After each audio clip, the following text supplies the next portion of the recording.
Müəllimlər, deməli, belə bir maraqlı testlə sizi tanış eləmək istəyirəm.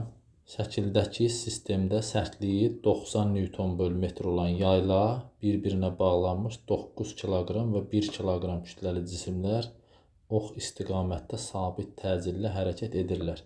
Buna əsasən yayın uzanmasını təyin edin, sürtünmə nəzərə alınmır. Deməli, 1 kiloqram kütləli cisimə 10 Newton ağırlıq qüvvəsi təsir edir. Deməli, burada sürtünmədə yoxdur. Deməli, buradakı yayın uzanması, yəni elastik qüvvəsi bu istiqamətdə yönəlir. Kx.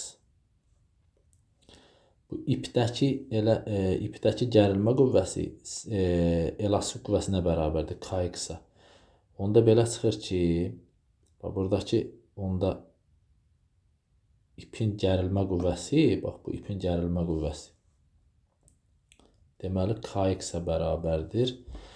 Buradan Newtonun ikinci qanununa görə birinci biz təcili tapaq.